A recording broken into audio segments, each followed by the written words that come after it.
नमस्कार। नाथ संवाद एक आशीर्वाद कार्यक्रम में आप सभी का हार्दिक स्वागत।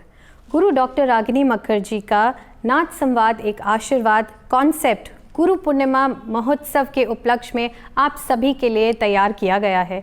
इस कार्यक्रम के अंतर्गत देश विदेश के गुरुजन उनसे चर्चा होगी, उनके शिष्यों द्वारा प्रस्तुति देखने को मिलेगी एवं नादयोग गुरुकुल की छात्राएं अपनी प्रस्तुति देंगी।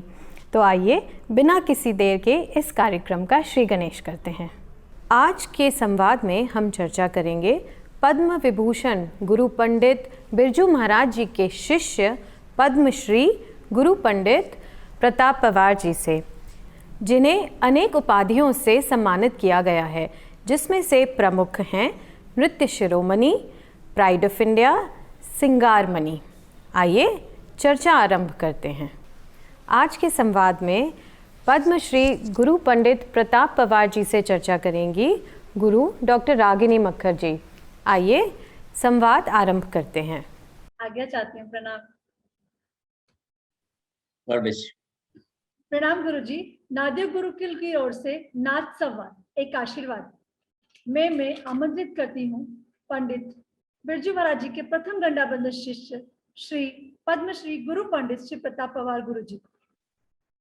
आज मैं आपका हार्दिक अभिनंदन और स्वागत करती हूँ गुरु जी। गुरु पूर्णिमा के अवसर पर मैं आपको सादर नमन करती हूँ and thanks to bottom of my heart for giving me your prestigious time. ये मेरा सौभाग्य है कि आज मुझे स्वर्णिम अवसर प्राप्त हुआ है आपके बारे में जानने का। जैसा कि सब लोग जानते हैं कि देश विदेश के कई शिष्य शिष्याएं आपसे सीखते हैं, आपको फॉलो करते हैं, आपके बारे में जानने की उत्सुकता रखते हैं। ऐसे ही कुछ सवालों को लेकर मैं आपके सामने प्रस्तुत हूँ ताकि हम आपके लाइफ के एक्सपीरियंस के बारे में जान सकें, आपके दृष्टिकोण को जान सकें। यदि आपकी आज्ञा हो तो आज की प्रश्नावली में प्रारंभ करूं। My very very dear Ragini, मैं अपने बिल्कुल हार्दिक स्नेह और हर्ष के साथ पूर्ण मन से, हृदय से इसलिए बहुत इतना आशीर्वाद दे रहा हूँ तुमको कि तुम बहुत अच्छा काम कर रही हो।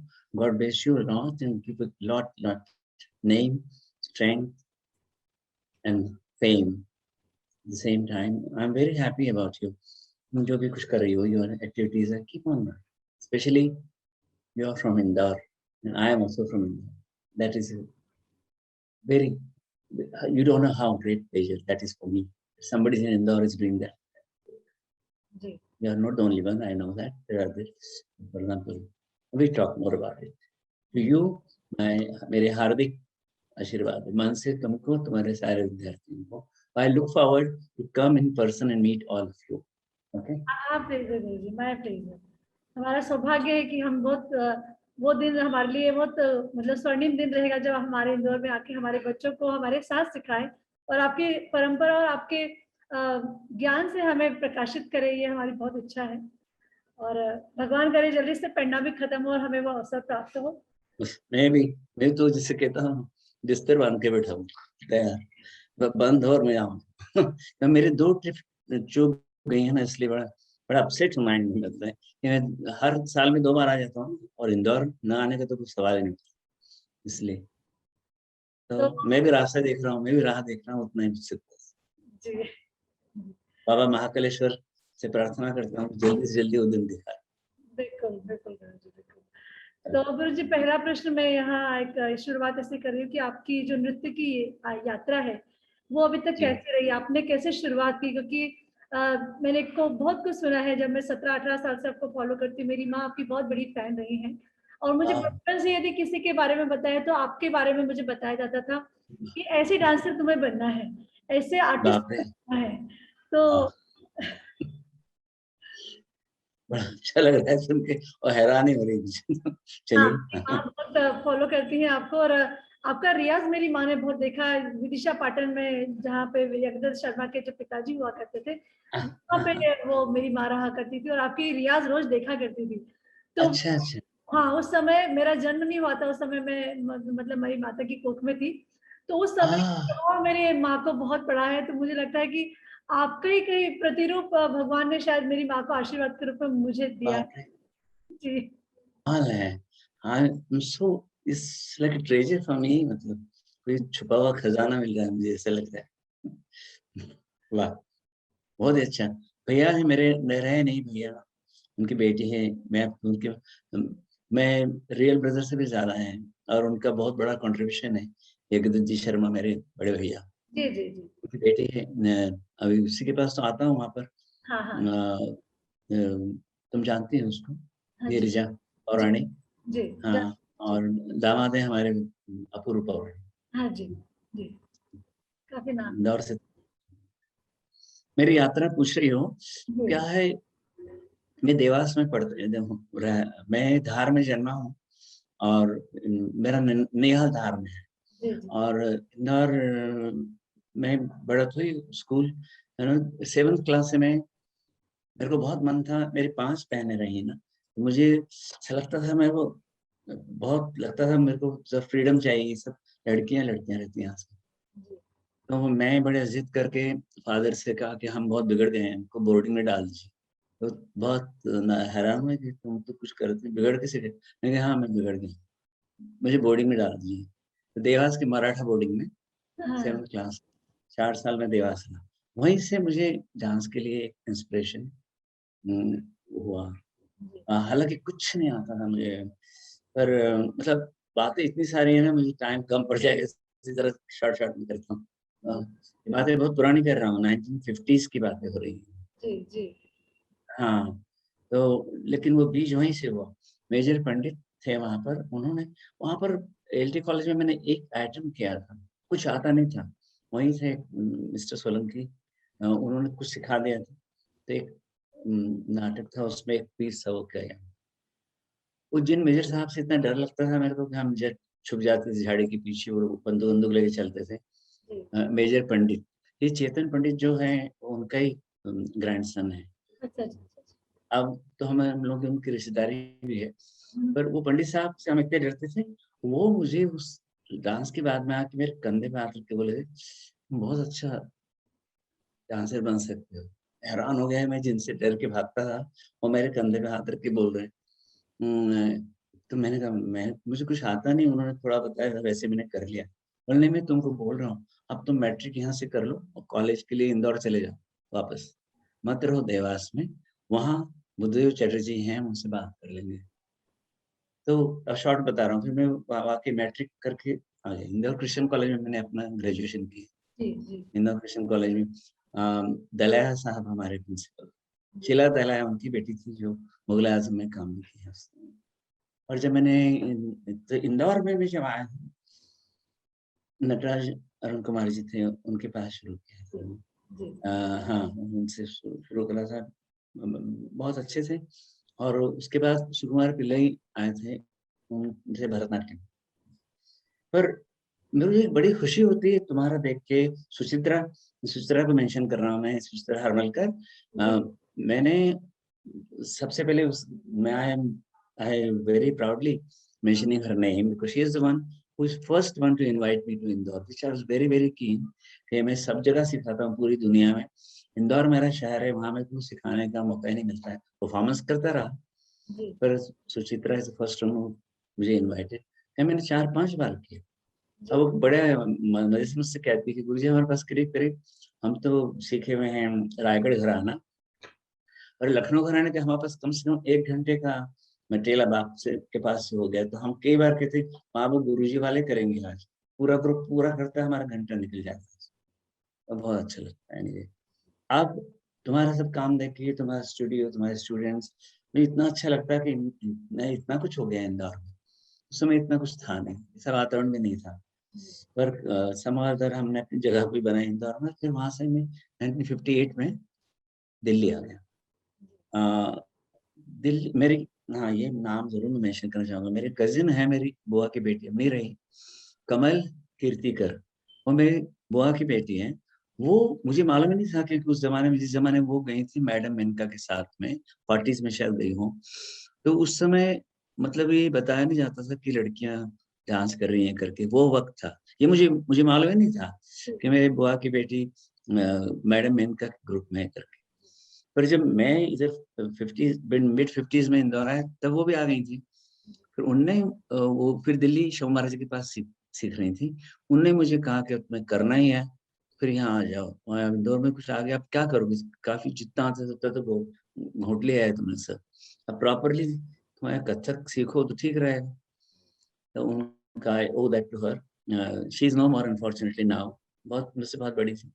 कमल कीर्तिकर, वो मैडम मेनका के ग्रुप में थी, बहुत सालों-साल। बाद में शोभा राज के पास सीखती थी दिल्ली। उनकी वजह से मैं दिल्ली जा पाया। अब मैं दिल्ली का डेट बता रहा हूँ आपको, फरवरी फर्स्ट वीक में 1950 54 नहीं 1958 1958 में मैं गया हूँ दिल्ली। ओह, फरवरी फर्स्ट, हाँ। अब वहाँ गया हूँ मैं, तब तक मैं भरतनाट्यम करता था। हाँ, अच्छा, वो मेरा एक आइटम मेरी दीदी ने सिखाया था, गौरी नायक गणेश विधायक, और वो उसको तिलाना था उसका। अभी तक मेरे मुद्रा में मेरे पीठ में ना अभी तक कर्व है, वो भरतनाट्यम से घोट दिया था हमने। जी जी एक तो ओ, जब मैं वहाँ पहुँचा तो ये सोच के गया था वहाँ पर, मुझे कुछ वजह से बहुत बड़ी डिसअपॉइंटमेंट हुई थी। वो सब में मैं जाना नहीं चाहता, सन थोड़ा सा क्योंकि एक डार्क पार्ट है। मेरे को सुन ठीक है, सब ठीक था, लेकिन मुझे लगा था कि मेरा डांस खत्म हो गया। और एक अजीब बात हुई कि जिस रात को ये हुआ था कि मैं कुछ नहीं कर हो सकता, उसमें मतलब इतना समय मेंशन कर दूंगा कि जो बाद में जिनसे मैं सीखता था पिल्ले साहब से, उनकी तरफ से बहुत बड़ी प्रॉब्लम हो गई थी। मैंने बहुत कुछ किया, इतनी गुरु सेवा की थी कि वो चले गए थे, पता नहीं कहाँ चले गए थे बच्चों, 2 बच्चे वाइफ को छोड़ के इंदौर में। एक तरफ मैं कॉलेज में जा रहा हूँ, वापस आने के बाद मिस्टर मोघे का स्कूल था, वहाँ पर जाके डांस सीखा था। इतना तो आता नहीं था, जो आ रहा था सिखा रहा था, ताकि उनके घर वालों को उसके बाद वो जब आए उन्होंने मेरे साथ बहुत मेरे साथ अच्छा नहीं हुआ। वो लास्ट मेरा प्रोग्राम था 26 जनवरी का क्रिश्चियन कॉलेज में। मेरे दोस्तों ने भी कहा कि तुम बंद करो, ये क्या है, ये तुम्हारे साथ इतना जुल्म हो रहा है। वो सब में मैं जाना नहीं चाहता। वो तो वो एक दिन ऐसा था, मुझे लगा था बस खत्म हो गया। और नेक्स्ट डे मेरी दीदी का चिट्ठी आई, तुम अगर आना चाहते हो तो दिल्ली आ जाओ। बस लंगर साहब थे हमारे प्रिंसिपल। उन्होंने उससे मैंने पूछा, मेरा बीए फाइनल था, तो क्या करूं? उन्होंने कहा देखो तुम अब, क्योंकि क्रिश्चियन कॉलेज में तब तक इतना नाम हो चुका था कि I was the first Hindu जिसको, क्योंकि क्रिश्चियन स्टूडेंट्स को वहाँ फीस माफ रहती है ना, अच्छा, और जो नॉन क्रिश्चियंस हैं उनको फीस भरना पड़ती है। जी तो मेरी फीस तो दे चुके थे, और पर लंगर साहब थे, उन्होंने कहा, उन्होंने मेरे इंटरमीडिएट से मुझे फ्री शिप कर दी थी। तो वो जो 75-100 रुपए मिले थे, तो भैया मेरे बोले गिरिधर जी कि अब तो ऐसे कर बाबूजी को वापस मत दे, अपने लिए शर्ट पैंट सिलवा ले।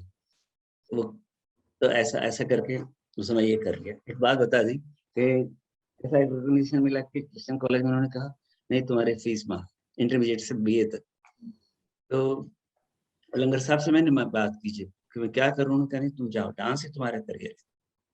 फिर मैं दिल्ली आया। दिल्ली आए सोच के, अभी दिल्ली ये इंटरेस्टिंग बात, जी वहाँ महाराज जी से मुलाकात हुई। महाराज जी मतलब मेरे गुरुजी पंडित बिरजू महाराज जी। अब ये इंटरेस्टिंग है किस्सा। जी अब वहाँ पर भारतीय कला केंद्र में जी मैं गया। अब मैं गया था इस हालत में, क्योंकि मेरे साथ जो इंसिडेंट हुआ था जिसकी वजह से मैंने सोच लिया था डांस खत्म है, मेरे ऊपर बहुत असर पड़ चुका था, मेरे चेहरे पे। मुझे लग रहा था मुझे देखकर मुझे वापस कर देंगे वो लोग, क्यों दिल्ली का नाम उस समय इतना बड़ा लगा था कि इंदौर से कोई दिल्ली जा रहा। वहाँ गए और वहाँ पर उन्होंने कहा कि सुमित्रा चरतराम अब नहीं रही वो भी, जी चरतराम भरतराम का नाम सुना होगा। जी जी तो डीसीएम वगैरह से उन्हीं का है, कितना सारा है। तो ये श्री राम भारती कला केंद्र उन्हीं का है। ये शुरू हुआ था 1957 में, रामलीला शुरू हुई थी। और रामलीला आज भी चल रही है हर अक्टूबर में, मतलब दशहरे के टाइम पर। दिल्ली की मशहूर रामलीला है। जी जी उसमें उसमें कुछ लड़के थे ही नहीं उस टाइम दिल्ली में, यू विल सरप्राइज, और हार्डली डांसर्स थे दिल्ली में। अब मैं तो गया, मुझे लगा मुझे देख के वापस कर देंगे वो, क्योंकि मेरी हालत इस हो रही थी। बहरहाल पहुंचे तो महाराज जी से कहा सुमित्रा जी ने कि उनको ये बात बहुत बड़ी लगी कि इसने बीए कर रहा है, ग्रेजुएशन, और डांस भी कर रहा है, ये उनको बहुत अच्छी लगी बात। कहा इसको देख लो आप जल्दी। अब महाराज जी को कहा कि वो बहुत यंग थे, बहुत यंग थे, उनको महाराज जी भी कोई नहीं कहते थे, सब भैया भैया कहते थे। तो मेरे गुरुजी की बात कर रहा हूँ, बड़े गुरुजी महाराज। जी तो उनको कहा कि इसका इंटरव्यू ले लो। तो मैंने कहा ठीक है, वो आए तो मैं बड़े कॉन्फिडेंस बहुत, तो कॉन्फिडेंस में था, तो बोले क्या करोगे? तो मैंने कहा हम भरतनाट्यम करते हैं, तो हमारे साथ कौन बजाएगा? तो बोले हम ही बजा लेंगे। तो मैंने कहा आप मृदंगम बजाते हैं क्या? कॉन्फिडेंस इतना, वो हंसते हैं, कई बार ये बात कही रोज बोलते हैं महाराज जी चुटकुला बोलते हैं। तो मैंने उनसे कहा आप मृदंग मृदंग नहीं बजाते हैं, हम तबले पे कर लेंगे, कर लो जो कर। तो मेरे जीजा जी कमल दीदी के हस्बैंड वो गौरी नायक है, गणेश विधायक ये था। उसके बाद में दीम तना दे रहे तना दे रहे 16 मात्रा 8 मात्रा का चलता था दरबारी कानड़ी। जी जी जी। वो मेरे को बहुत, मैं ये नटराज पे जो पोज लेता था ना, उस पर मैं सिंगल डबल करता था वैसे ही खड़े इंदौर में, ये अपने टाउन हॉल में मैंने इतना क्लैपिंग लिया है उस पोज के ऊपर जी कि जी शेर बन के खड़े हुए हैं ना, जी वैसे ही मतलब 1 2 1 2 1 2 1 2 1 और शिव का वैसे कौन पड़ता था। इतना रियाज किया था वो भरतनाट्यम को, वो एक आइटम था वही आता था बस, तो कुछ नहीं। तो मैंने किया, वो महाराज जी ने बजाया, तबला बजाया और मैं जय जगह उसमें एक जगह थी, सही है सही है सही कर एक किनमें मिस्टेक हुई, मैं खड़ा हो गया। मैंने कहा कि ये मिस्टेक मैं फिर से कर लेता हूँ। मैं तो उस समय क्या होता था कि महाराज जी और वो लोग कई लोगों का इंटरव्यू लेते थे और बाद में मैं देखता था उसका मजाक बनाते हैं कि वो उसने ऐसा करा था, उसने ऐसा करा। तो ये महाराज की मैं क्लोज हो गया और बाद में वो उसके बाद में तो हमने हमने सोचा ही नहीं था कि कोई इतना अच्छा कर सकता है लड़का एक आया। तो मैं अपने आप को कुछ भी नहीं समझ रहा था, उन लोगों को बहुत लगा कि ये तो बहुत कुछ लड़कों की वही थे ही नहीं। जी जी मास्टर लोगों को, टीचर लोगों को बुला बुला के रामायण में करवा रहे थे। उन्होंने कहा कि तो अच्छा, तो उन्होंने कहा इसको 100 रुपए मेहनत देना। तो मैं तो बहुत खुश हो गया। उस ज़माने में 100 रुपए मैंने सोना 80 रुपए तोला मिलता था उस टाइम। ओह, क्या बात है। तो इससे आप इन 100 रुपए की कीमत जान सकते हो कितनी थी। जी जी 100 रुपए मैं तो मेरे भैया को चिट्ठी लिख के भेजी। हाँ, मैं ये मेरे भैया का हाथ है इसमें पूरा। अगर मेरे भैया नहीं होते तो आज मैं ये दिन नहीं होता। ये पूरा उनका है। उनने बल्ले साहब से कहा कि नहीं, अब ये इसको हम दिल्ली भेजेंगे। मेरे फादर वो मना कर दिए। भैया बोले कि मैं आपका बड़ा बेटा हूँ ना, इसका क्रेज है, ये क्या करेगा, क्या खिलाएगा, इसको जान दो, इसको इसका इसका ठरक पूरी कर लेने दो। मैं हूँ ना। उनकी वकालत शुरू हो गई थी भैया की। तो बोले मैं कमा रहा हूँ, मेरे फादर से बोले मैं अगर देखभाल करेंगे तो मैं करूँगा, ये क्या करेगा, इसको जाने दो। तो उनकी वजह से मैं आ पाया। तो उनको मैंने चिट्ठी में लिखा कि मुझे 100 रुपए महीना मिलने वाला है। तो उन्होंने वापस मेरी दीदी को चिट्ठी लिख के बोला, किसी बेवकूफ को 100 रुपए महीना किस बात का दे रहे हैं। हम तो ये समझ रहे थे कि इसको इसके लिए पैसे भेजने पड़ेंगे दिल्ली। तो उसी उसके इंतजाम में हम सोच रहे थे कि क्या करेंगे, कितने पैसे भेजने पड़ेंगे उसको। तो इस बेवकूफ को 100 रुपए की बात कर दे रहे हैं, हमें तो ये हैरानी है। अब तो उनको लिख दिया कि आपको कुछ नहीं भेजना है, सब इसका हो गया। 100 रुपए बहुत बड़ी चीज होती है। बहुत बड़ी चीज होती थी पुराने समय की बात। फिर एक दिन मैं महाराज, थोड़े दिन के बाद महाराज जी से जरा खुला मैंने पूछा कि आप सबकी मजाक बनाते थे, मेरे भी बनाई होगी ना आप? तो क्या बोले मुझे, नहीं तेरी मजाक नहीं बनाई थी, तू बड़ा कॉन्फिडेंट लगा था जो कर रहा था तूने, कॉन्फिडेंस से करा। मैं बड़ा खुश हो गया, चलो यार मेरी मजाक नहीं बनाया उसने, मैं जो कुछ कहता अच्छा। तो वो हुई शुरुआत। तो महाराज जी ने कहा ये भरतनाट्यम ठीक है। उन्हें पता नहीं कि देखो ये मेरा भाग्य है। ये महाराज जी वाली बात इससे जरा डिटेल में बता रहा हूँ। जी जी तो हाँ, उनको पता नहीं क्या लगा, मुझे कहा कि तुम भरतनाट्यम बहुत बढ़िया करा सब है, पर तुम कथक सीखो। मैंने कहा मैं तो यहाँ आया हूँ इसलिए कि मुझे मेरे पिल्लई साहब से मेरा अनुभव नहीं रहा सही, यहाँ कोई अच्छे गुरु लेके मैं भरतनाट्यम आगे बढ़ाऊंगा, ये सोच के आया।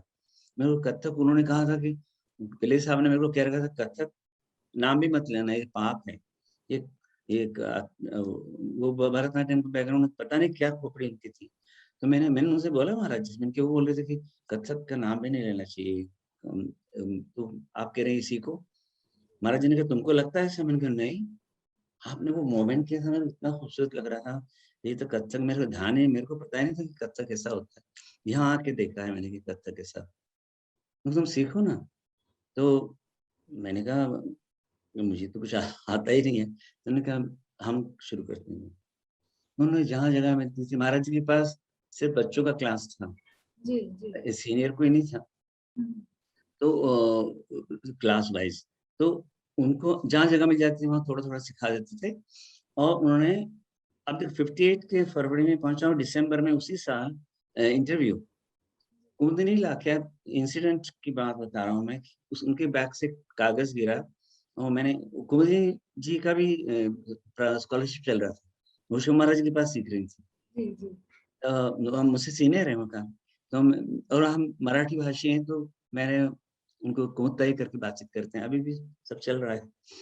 तो उनके बैग से कागज गिरा, मैंने कहा दीदी तुम्हारे मराठी मुझसे बोला कि आपका कागज गिर गया, तो बोली क्या ये तो फॉर्म है मिनिस्ट्री का, तुमको भरना है, भर दो, ये स्कॉलरशिप का है। मैंने कहा अरे नहीं, मैं कैसे भर सकता हूँ, ये मेरे को तो अभी शुरू किया, महाराज जी ने कुछ 2-3 टुकड़ा सिखाया। बोले भर दो, क्या है, नहीं होगा ना, तुम नहीं भरोगे तो भी नहीं मिलेगा, और भरोगे नहीं मिलेगा तुमको, क्या है, भर दो। उनके कहने की वजह से मैंने भर दिया फॉर्म।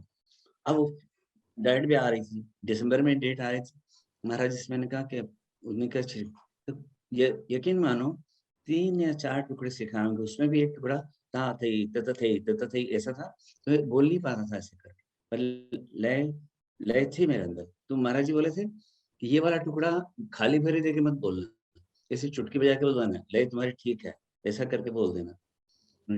तो 3 टुकड़ा 4 टुकड़ा 2-3 25 लोग गए थे उस मीटिंग, उसमें स्कॉलरशिप के लिए, जिसमें महाराज कृष्ण कुमार भी थे, ओह, जो कि नलिनी कमनी के गुरु जितेंद्र महाराज जो कहलाते हैं, वो हमारे कॉलेज हैं, उनके गुरु कृष्ण कुमार जी। जी उनके बारे में इतना ही बोलूंगा कि ऐसा most handsome face of Kathak dancer I haven't seen in my life. इतने अच्छे उनका फेस था। बाद में खाना पीना के वो हो गए, और जिस समय वो आए मालती माधव में, माधव के लिए उनको बुलाया था, पहला बैले था कथक का। तो उनको इमेजिन कुल 2 लोगों को मिली आउट ऑफ 25, एक कृष्ण कुमार जी को मिली और एक मुझे मिली, कोई मुकाबला नहीं है। वो मेरे को 3 टुकड़े 3 कहाँ कैसे मिल गई, आज तक उस बात पे हैरानी है मुझे। और उस समय कोई, और हम तो, हमें कौन जानने वाला होगा दिल्ली में, सोचो। और वो टाइम आज भी ऐसा नहीं था, पॉलिटिक्स आर्ट फील्ड में नहीं आया था, जो हमारी राजनीति है ना, उनका इंटरव्यू आजकल तो बहुत है, आप लोग देखते हो, कुछ नहीं, सब काम बड़ा सीधा सच्चा होता। वो मिल गया, वो स्कॉलरशिप मिल गया, मैं हैरान, सब लोग हैरान थे कैसे हो गया इसका स्कॉलरशिप। उसके बाद क्या, मिनिस्ट्री ने कहा कि स्कॉलरशिप तो मिल गया आपको, लेकिन बड़े महाराज के पास सीखना होगा। मतलब can you believe, this very important thing I am mentioning. मुझे मिनिस्ट्री ने कहा कि आपको शंभू महाराज के पास सीखना होगा, क्योंकि स्कॉलरशिप होल्डर सारे उनके पास ही हम देते हैं। मेरे गुरुजी के लिए कहा कि वो he is too young to teach scholarship holder. Can you imagine that, आज जब पूरी दुनिया में जिनका नाम है, उनके लिए मिनिस्ट्री ने ये कहा, उसमें कोई गलत कुछ भी नहीं था, जी क्योंकि उस समय बड़े महाराज जी का, लक्ष्मी महाराज जी का, शंभू महाराज जी का, मेरे गुरुजी वो ही वाज वेरी यंग। सो और बच्चों का क्लास था उनके पास, तो गवर्नमेंट ऑफ इंडिया ने कहा कि उसमें 250 रुपए था वो स्कॉलरशिप, अब तो हजारों में है, 250 रुपए महीना की स्कॉलरशिप थी गवर्नमेंट ऑफ इंडिया की मिनिस्टर। उन्होंने कहा इतना पैसा गवर्नमेंट का हम नहीं दे सकते, तो मेरे लिए कहा कि वो उनके पास। अब मेरे लिए बहुत बड़ी प्रॉब्लम हो गई, मैंने कहा मेरे को सीखना ही नहीं कथक, सीखूंगा तो जिनने मुझे 2-3 टुकड़े सिखाया उस वजह से मुझे मिला है। मैंने कहा मिनिस्टर से, उनसे मोहनराव कल्याणपुरकर से, उस टाइम वो भी उसमें थे, निर्मला जोशी थी सेक्रेटरी उसकी, बहुत सारे लोग थे। तो मोहनराव कल्याणपुर आए हुए थे दिल्ली, तो मैंने मराठी भाषी होने की वजह से मैंने हाथ जोड़ के बोला कि मोहनराव जी आप मेरे लिए इतना कर दीजिए कि मिनिस्टर से बोल दीजिए कि मेरे को इनसे के पास ही सीखना है, अगर नहीं तो फिर मेरे को स्कॉलरशिप वापस ले लीजिए, मैं भरतनाट्यम कंटिन्यू करूंगा। मुझे मैंने बड़े महाराज जी के लिए कहा, वो तो इनके गुरु और चाचा हैं, वो बहुत बड़े हैं, और मुझे इनने सिखाया ना, इसलिए मेरा मन इनके पास जी है। अब मैं और महाराज जी 2 बच्चों के जैसे ही बैठे थे कि मोहन राव क्या जवाब लेके आएंगे। दोनों परेशान थे कि क्या होगा, मिनिस्ट्री मानेगी कि नहीं मानेगी। मोहन राव जी बड़े मुस्कुराते हुए आए हैं, बोले खुश हो जा तुम वो मिनिस्ट्री ने कहा अच्छा है। मीटिंग हुई आपस में कि अगर नहीं सिखा पाएंगे तो वापस तो ये आ ही नहीं सकता शिकायत करने के लिए, क्योंकि कैंडिडेट को जा सकते थे वापस अगर उनके साथ कुछ अन्याय हो रहा है, मिनिस्ट्री में वापस कैसे सकते थे? तो उन्होंने कहा जो होगा वो होगा, ये वापस आ नहीं सकता, खुद ही जिद कर रहा है। और इस बहाने बड़े उनका नाम लिया, मेरे गुरुजी का नाम लिया कि उनका टेस्ट भी हो जाएगा कि वो सिखाते हैं क्या। Can you believe this? ये हुआ है। और उसके बाद महाराज जी बोले, यार ये तो बहुत बड़ा बात हो गया, अब मैं गंडा बांध के ही शुरू करूँगा। हाँ, जब हाँ, तो मैंने क्या हुआ, तब तक तब उस दिन फरवरी 5, 1959 ओह! उस दिन गंडा बांधा। उसमें मोहनराव कल्याणपुरकर थे, गुरुजी सुंदर प्रसाद जी थे, दयाराम जी थे, कुमुदिनी लाखिया, मायाराव जी, ये सब भी जितने सारे कथक हमारे कथक केंद्र नहीं था, भारतीय कला केंद्र रहा, उसके सब थे। सुमित्रा जी भी आई और वहाँ पर गुरुजी सुंदर प्रसाद जी बताते जा रहे थे महाराज जी को, क्या अभी टीका लगाइए, अब चना गुड़ खिलाइए, अब ये करिए। एक चीज़ मैं कभी नहीं भूलता, उन्होंने घुंघरू की पूजा करके मुझे दिलवाया, कहा बेटा तुम बाँध लो, मैंने बाँध लिया। तो महाराज जी से बोले कि आप इसके पैरों पर, पंजे के ऊपर एक अपना हाथ रख के उसको आशीर्वाद दीजिए। मैं एकदम घबरा गया, तो मुझे बोले बेटा तुम कान पकड़ लो। मेरे को लगा कि महाराज जी कैसे मेरे पैर को हाथ लगाएँगे? तो उन्होंने मेरे से कान पकड़वाया और फिर महाराज जी ने इस पे हाथ रख के उन्हें आशीर्वाद दिया मुझे। फिर गुरुजी बोले, संत प्रसाद जी गुरुजी कि चना गुड़ इसको खिलाइए। तो बोला ये लोहे के चने हैं, तुम्हें चबाने हैं बेटा, याद रखो ये कथक आज से होगा। ये एक ही दिन गुरु हाथ लगाता आशीर्वाद देने के लिए पैरों में। अब इसके बाद में पूरी ज़िंदगी इनका माथा इनका पैर और तुम्हारा सर पूरी ज़िंदगी रहेगा वहाँ। आज के दिन इन्होंने आशीर्वाद तुमको दिया, अब तुम्हारे ऊपर रहता ही लोहे के चने चबाओ, क्या करो? तुम्हारी ज़िम्मेदारी, गंडा बाँधा बहुत बड़ी चीज़।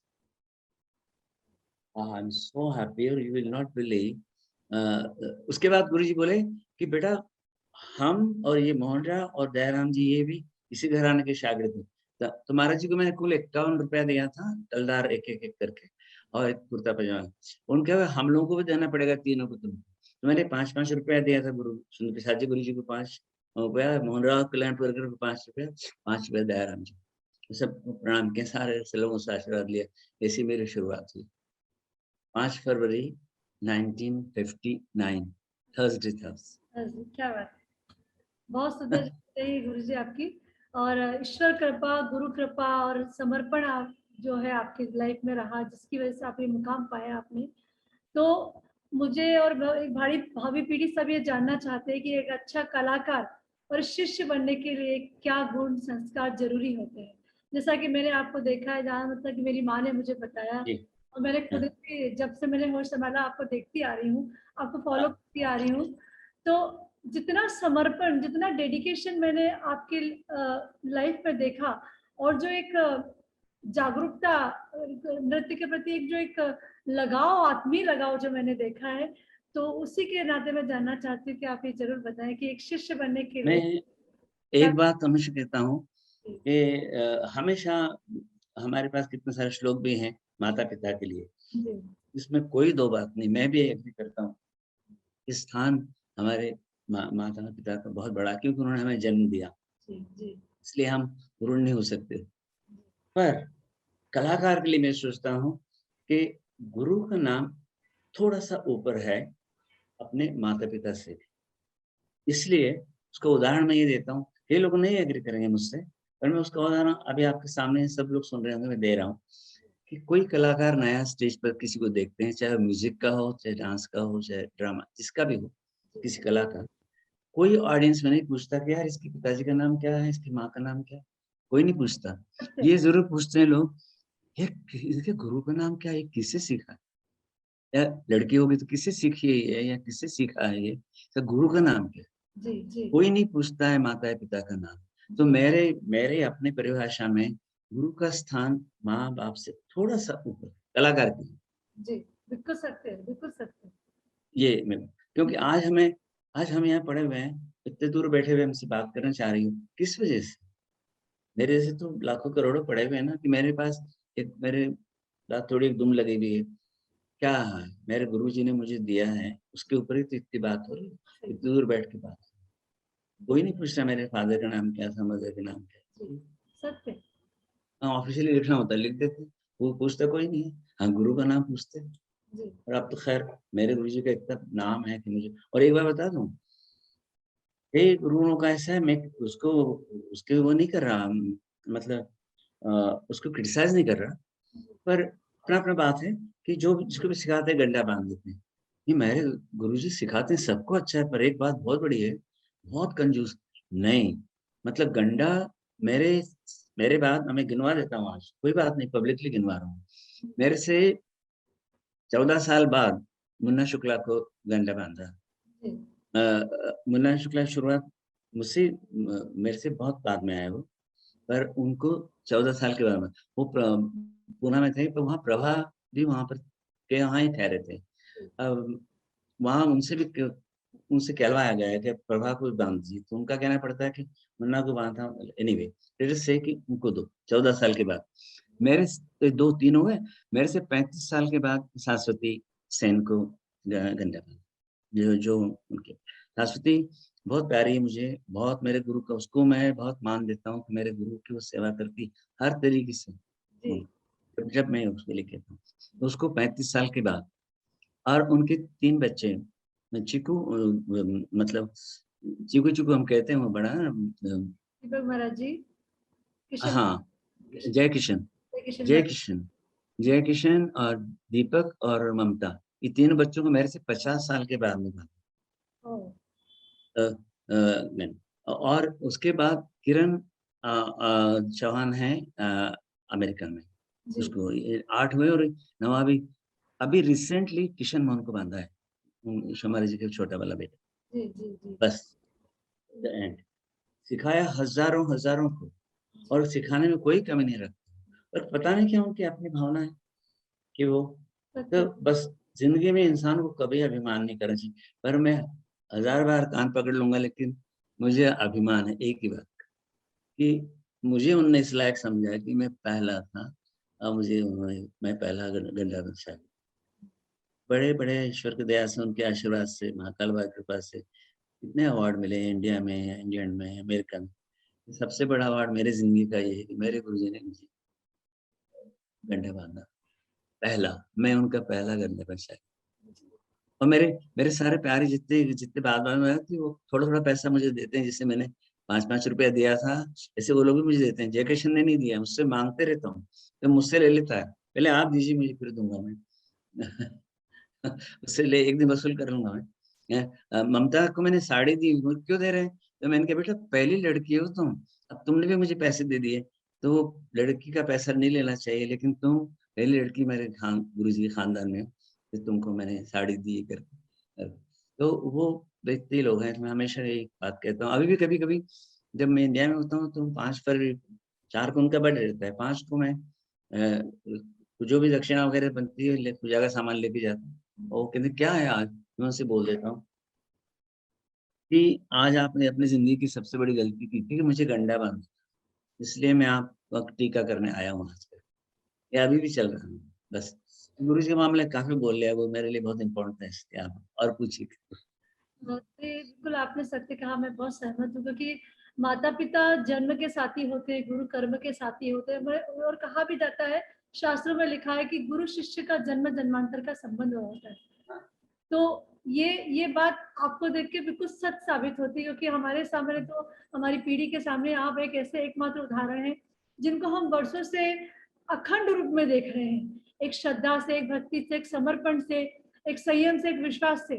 तो बिल्कुल। कई सारी चीज़ें हमको एक प्रेरणा का स्रोत बनी हुई है, जो आपसे हमें प्रत्यक्ष अप्रत्यक्ष रूप में मिलती रहती है। और चूँकि जब से मैं आपसे जुड़ी तो मुझे प्रत्यक्ष रूप में मिल रही है, तो ये मेरा सौभाग्य है। अभी गुरुजी आगे जी, कब तक ये अच्छा लगता है कि एकाएक मैंने वहाँ उन्होंने कुछ था उनका, मुझे कहते हैं एक वीडियो भेज दो, तो मैंने करके भेज, यहीं पर कर लेता, भेज दिया। तो मुझे इतनी खुशी हुई कि उसके अभी 4 महीना भी नहीं हुआ। वो बहुत कंजूस है मेरे गुरुजी, तारीफ़ नहीं करते, बहुत कम तारीफ़ करते। तो अभी क्या कहते हैं लड़कों की ख़ास, तो मेरी तो बहुत कम। अभी 1 महीने भर पहले की बात है, तो वो मुझे बोले, शाश्वती ने फ़ोन करके कहा कि महाराज जी आपसे बात करना चाह रहे हैं भैया। तो मुझे कह रहा, अबे मुझे बहुत अच्छा लगा, अभी भी महीना भर पहले की बात है, तूने भेजा वो तराना करके, तेरा पैर अभी भी तैयार चल रहा है, मुझे बहुत अच्छा लगा देखो, तो चक्कर भी बहुत अच्छा है महाराज जी। अरे बाप रे! वो मुझे लग रहा है दुनिया का सबसे बड़ा अवार्ड मिल गया गुरु जी मिलता है। तो मैंने इतना ही कहा कि महाराज जब आपने मुझे इस लायक समझा, गंडा बांधा है, तो उसकी जब तक जान में जाने में रखने की कोशिश करता हूँ। देखो बिहारी ने कितना अच्छा एक दोहा कहा है। बिहारी हमारे जो कबीर ने अपनी जिंदगी में कुल 700 दोहे लिखे हैं, उनका नाम अमर है साहित्य में। गुरु गोविंद दो खड़े, गुरु गोविंद दो खड़े, काके लागू पा। तो सोच रहा है गुरु गोविंद दोनों खड़े, किसके चरण पहले छूं? गुरु गोविंद दो खड़े, काके लागू पाए। फिर देखा बलिहारी गुरु आप, गोविंद दियो दिखाए। फिर कृष्ण को आपने तो मुझे दर्शन करवाया कृष्ण के, तो कृष्ण के पहले मैं आपके चरण छूंगा। मेरे बाल खड़े हुए तो दुआ बोलते हैं। कितना गहन है ये, है? बिल्कुल बिल्कुल सर। गुरु गोविंद दो खड़े, काके लागू पाए, बलिहारी गुरु आपकी, गोविंद दियो। बहुत सुंदर जी। ये समर्पण आपका जो है आज की पीढ़ी में बहुत अभाव मुझे देखने को मिलता है। और साथ ही साथ मैं ये जानने की कोशिश भी कर रही हूँ कि जैसे आप हर देश विदेश में बच्चों को सिखाते हैं, आर्टिस्ट लोगों को सिखाते हैं, तो यहाँ के वेस्टर्न कल्चर में और हमारी भारतीय संस्कृति को आपने वहां पे स्थापित कैसे किया उस धरती पर? बहुत अच्छी बात है ये। मैं सबसे पहले गयाना गवर्नमेंट ऑफ इंडिया ने मुझे, मेरा 72 तक इतना गुरु के आशीर्वाद से, महाकाल बाबा की कृपा से नाम हो चुका था, फुर्सत नहीं मिलती थी। बहुत इंडिया में काम किया है मैंने। आशा पारेख बहुत फेमस हीरोइन रही, उसका सलीम के लिए मुझे चुना था, उन्हें पूरे इंडिया में ढूंढ रहे थे मुझे। 7 साल 1.5 साल मैंने वो सलीम का किया अपना नाम। कथक का मतलब कॉन्फ्रेंसेस बड़ी सारी की। बिहार में मैं 2 प्रोग्राम में जाता था, 8-8 करके आता बड़े। हाँ, एक बात मैं कहना चाह रहा हूँ आज की पीढ़ी को, देखो हमको वो वक्त देखना पड़ा था। अब जी मैं अपने प्रोग्राम के जिक्र कर रहा हूँ, एक हमारे प्रोग्राम का माहौल भी इतना अच्छा था भारतीय कला केंद्र का। उस्ताद हाफिज अली खान साहब मेरे मित्र हैं, भाई जैसे अमजद अली खान सरोद वादक, उनके फादर। तो अमजद हमारे अभी भी दोस्ती वैसे ही सब कुछ है। उनके फादर अल्लाह। और गुरुजी सुंदर प्रसाद जी गुरुजी थे, और सिद्धेश्वरी देवी थी, और बड़े डागर साहब थे, सबसे बड़े। अब इन सब लोगों को ये कोई यह माहौल नहीं था कि डांस का स्टूडेंट है, ये म्यूजिक का स्टूडेंट है, ये सितार का, ये सरोद, ऐसा नहीं है। तो ये इन सब ने अलग अलग मुझे कुछ बातें दी, वो मेरे जीवन में बहुत काम आई। मेरी किताब है असल में, वो मुझे दिखा देना चाहिए इसको अगर पॉसिबल हुआ तो। वो उसमें बहुत कुछ लिखा हुआ है, वो मैं तुमसे बात करूंगा उस बारे में। अगर चाहिए तो मैं उज्जैन में पड़ी हुई केस है, वो इंदौर में है, वो दिल्ली में है, मैं भिजवा सकता हूँ बिल्कुल। बहुत सारा से। हाँ, उनसे तो हाफिज अली खान साहब मुझे कहते हैं, भैया साहब ये आपके साथ जो तबला बजाते हैं क्लास में, इनके साथ प्रोग्राम मत करना। मैं एकदम मेरे सर, मेरे को तो याद कर करके मैंने तो इकट्ठा किया, ये मैं सोच नहीं सकता था। बोले नहीं, दंगल होना चाहिए। और फिर वो वक्त मैं सोच नहीं पाता था कैसे हो सकता है ये, पर वो शुरू हुआ, ऐसा शुरू हुआ फिर कि शुरू में दिक्कत हुई, लेकिन फिर ऐसा कुछ हो गया। देख कोई बड़े तबला के गुरु हैं, शांत प्रसाद जी, किशन महाराज जी, और अलारा खान साहब, जाकिर के अब्बा, ये 3 नाम होते थे। हम लोग को चिट्ठी आती थी तीनों का नाम लिख के कि आपको किनके साथ करना है। आप फिर उनके सबके साथ मैंने किया हुआ, अलग अलग टाइम पे इतने प्रोग्राम होते थे ना, अलग अलग टाइम पे अलग होते, तो एक का नाम लिख के हम भेज देते थे। अब वो लोग रिहर्सल थोड़ी करवाते थे, वो स्टेज पर ही मुलाकात थी, वहीं प्रणाम नमस्कार होता था। और 3 घंटा तो मामूली बात है एक सोलो के लिए। और बिहार में तो हम लोग का सोलो 2-2 बजे रात को आफ्टर मिडनाइट आता था। तो शाम को हम सो जाते थे, 10-11 बजे उठ के फिर तैयार वायर होके फिर 2 बजे आएगा, कई बार सुबह तक चलता था। और सारे इन गुरु लोगों के साथ में करना पड़ता था, खुद पढ़न करके। इतना मामूली वो इजी नहीं। पर ये बीच किन्ने बोए थे हाफिज अली खान साहब, हाँ हाँ कि नहीं भैया साहब कहते थे मेरे को, अमजद को भैया कहते हैं, मुझे भैया साहब। भैया साहब ये मेनका प्रसाद जी के साथ प्रोग्राम में नहीं करना, प्रोग्राम में नहीं करना, वहीं वहीं करना। तो फिर किया उसको भी पार, और वो सब टाइम गया। अब मैं देखता हूँ इंडिया में तो आधे आधे घंटे घड़ी देखते हैं टाइम होता है, तो हाँ वो वक्त हमने हासिल किया। उसका वजह ये हुआ इन गुरु लोगों का बड़ा आशीर्वाद मिला, और इन्होंने राह दिखाई, सागर साहब ने, सबने इनके नाम बताए मैंने, उन लोगों को मैं गुरु का। बात क्या हो रही थी हम लोग की, हाँ उस टाइम का मैं बात बता रहा था। और ये और पूछे, क्या पूछना चाहेंगे? मैं कहना चाह रही थी, पूछना चाह रही थी कि देश विदेश में आप बच्चों को सिखाते हैं। हाँ ये वाली बात है। अब मैं बता रहा हूँ कि जब इतना मेरा सब तरफ नाम हो रहा है कि फुर्सत ही नहीं, एक सूटकेस अलग ही रखा हुआ था। उस टाइम पे गवर्नमेंट ऑफ इंडिया ने बाहर, ये मैडम इंदिरा गांधी का ये आइडिया था कि इंडियन कल्चरल सेंटर हम बाहर के मुल्कों में खोल दें, और खासकर डेवलपिंग कंट्रीज में। हाँ तो अपने खर्चे पर, मतलब इंडिया के खर्चे। अच्छा तो उन्होंने पहला सेंटर खोला गयाना, और दूसरा वो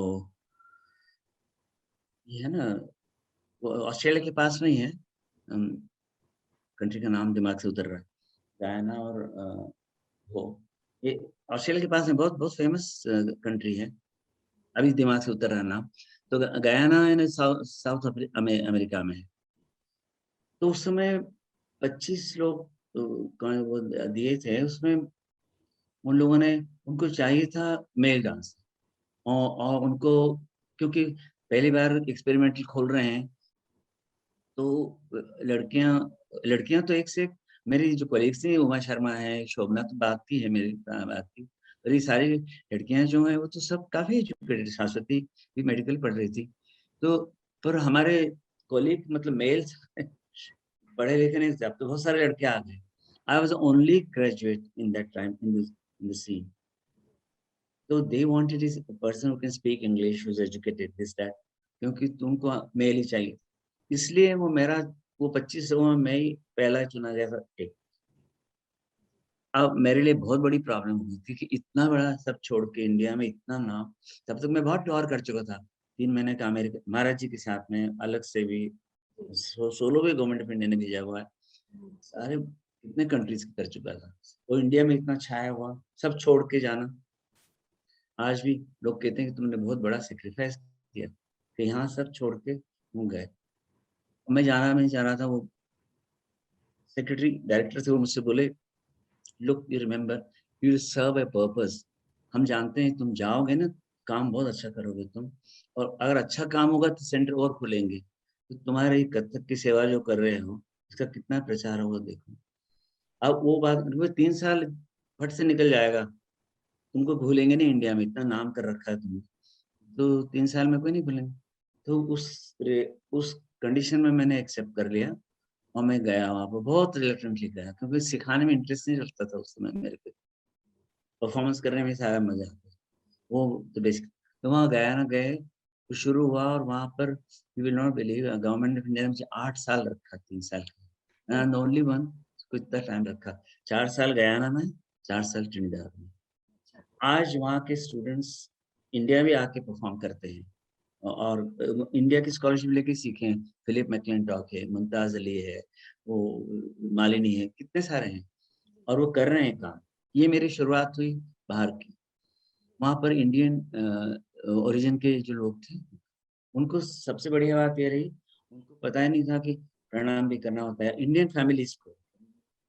बस 200 साल हो गए ना जाने को, वहाँ के लोगों को, तो इंडिया से गए हुए हैं गयाना और ट्रिनिडाद में, अब वहीं के होके रह रहे हैं ना वो लोग। अब वो, लेकिन रिलीजन वैसे ही रखा है, लेकिन कल्चर ज्यादा नहीं। और अब तो इतना हो गया वहाँ पर, अच्छे अच्छे डांसर्स हो रहे हैं। गवर्नमेंट ऑफ इंडिया ने वो दो, मेरा वो एक कंट्रीब्यूशन है, वो इतना सक्सेसफुल हुआ कि आज की डेट में कम से कम 35 हैं इंडियन कल्चर सेंटर, 30 होंगे कम से कम। रशिया में, यहाँ वहाँ कितनी जगह पर वो सक्सेसफुल हुए, शुरू हुए, यहाँ से शुरुआत हुई। बहुत बड़ा मेरे पास minister, prime minister of Trinidad, और वहाँ के कल्चरल, वो जो क्या कहते हैं, मिनिस्टर जोसेफ कटफर्ड, वहाँ पर मैंने एक वो किया था कि इंडियन डांस के साथ कॉम्बिनेशन मैंने बहुत किए हैं, बट कीपिंग द प्योरिटी अपनी जगह पर। तो वहाँ पर मैंने अफ्रो करीबियन और कंटेम्प्ररी एंड कथक को मिला के ट्रिब्यूट टू ट्रिनिदाद मैंने एक प्रोजेक्ट किया था कि कैसे अफ्रीका से लोग आए हैं वेस्ट इंडीज में, और कैसे इंडियन आए। इंडियन ऐसे खेतों में काम करने के लिए आए थे, और अफ्रीकन आए थे गुलाम बना के, स्लेव्स। तो उनकी 5-6 पीढ़ियां हो चुकी हैं। वो लोग कैसे आए थे, कितने हार्डशिप उनने मिली, और धीरे धीरे आज वो उनके सॉलिसिटर्स हैं, तो कोई डॉक्टर्स हैं, कोई उनके बच्चे सब। उस पर मैंने किया था। वहाँ के गवर्नमेंट को इतना अच्छा लगा वो मेरा प्रोजेक्ट, तो मैंने लिए थे, अब तो करीबन डांसर्स लिए थे और कंटेम्प्रेरी लिए था, और मेरा ट्रुप था, मेरे और मेरे student.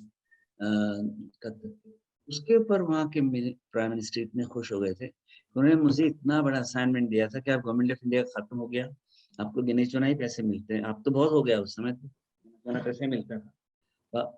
$5,000 a month plus bungalow to live, आपको रहने दें, आप आ जाइए यहीं वापस। और मेरा टाइम पूरा हो रहा था वापस आने का। वो लेके मैं आया था इंडिया, क्योंकि गवर्नमेंट ऑफ इंडिया की तरफ से टिकट था, फैमिली को लेके आ गया। वापस जाना था ट्रिनिदाद। बीच में यहाँ इंग्लैंड में मैं ठहरा था 1 वीक के लिए, कि फैमिली को लंदन दिखा दूँ। तो भारतीय विद्या भवन ने मुझे, उस समय भारतीय विद्या भवन बहुत नया था, 1 साल ही पुराना था।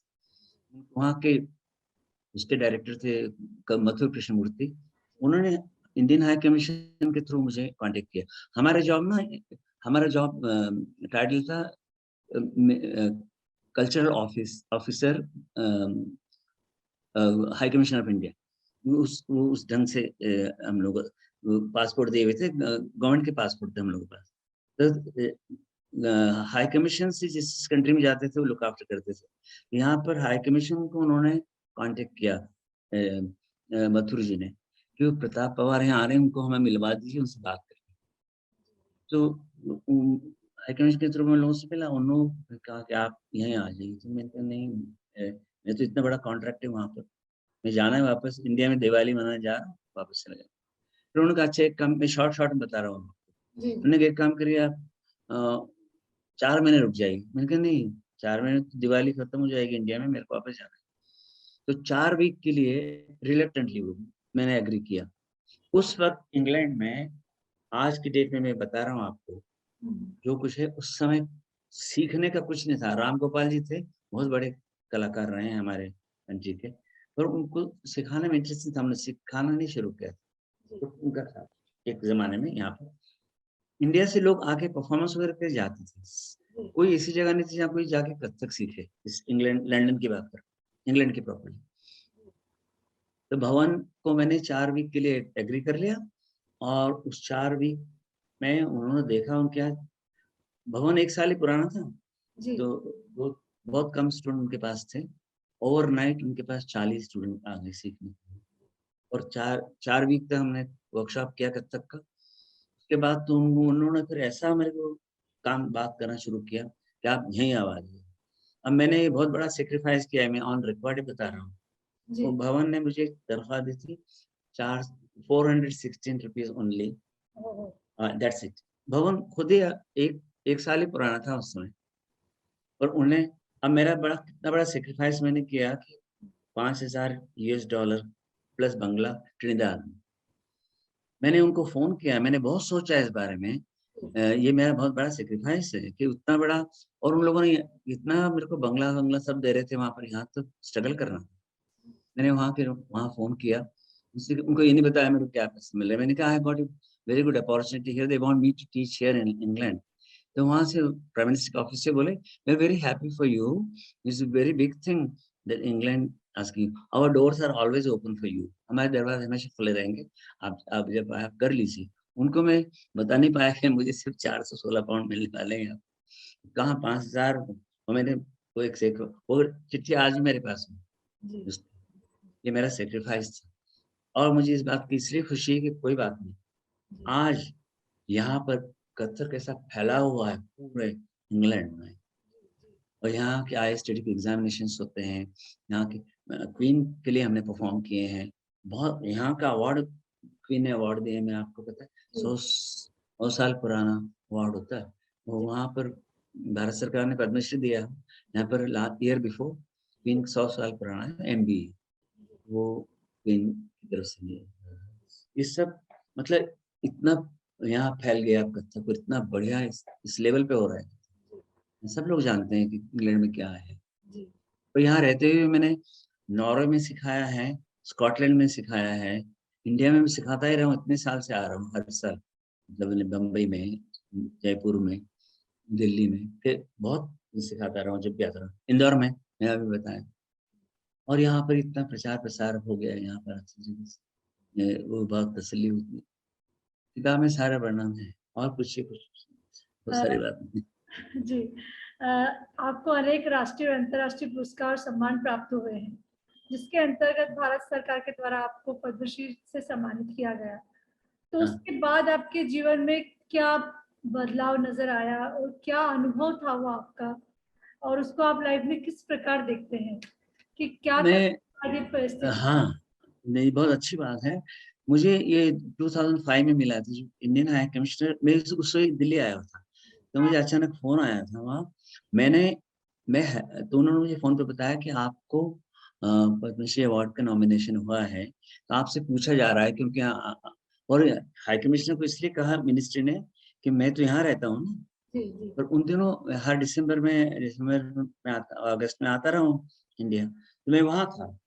तो यहाँ के हाई कमिश्नर उन्होंने कहा कि आप उनसे पूछ लीजिए वो लेंगे कि नहीं लेंगे। जी ये अभी भी तरीका है, क्योंकि कुछ अवार्ड्स में झंझटें हुई थी पहले, तो भारत सरकार ने क्या किया हुआ है कि जिसको अवार्ड देना उसको फोन करते हैं, पूछते हैं, और उनका वो एग्री करते हैं तो लेते हैं। जी और तो मुझे फोन आया हुआ हाई कमिश्नर का दिल्ली में, यहाँ यहाँ के हाई कमिश्नर का, कि आप यहाँ पर नहीं, आप गए हुए हैं वहाँ पर छुट्टियों में, तो मैं इसलिए बात कर रहा हूँ।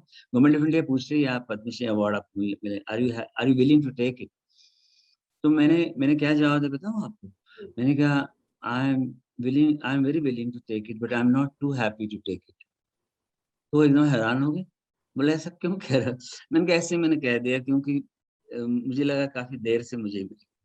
तो मुझे बोले कि देखो, अब वो पहला वाला जो बात बोले ना कि you are willing to take it, उसको वहीं रखो और ले लो, मना मत करना। तो किसी से बताइएगा नहीं आप, 31 मतलब न्यू ईयर पे अनाउंस होगा। तो मैंने मंजूर कर लिया, किसी को बोला नहीं। मैं आशा जी, ये मंगेशकर फैमिली हमारे रिलेटिव हैं, जी जी तो मैंने सिर्फ आशा जी को फोन करके कहा, उनको भी उसी साल मेरे साथ ही मिला था, उनको पद्म भूषण मिला था आशा जी।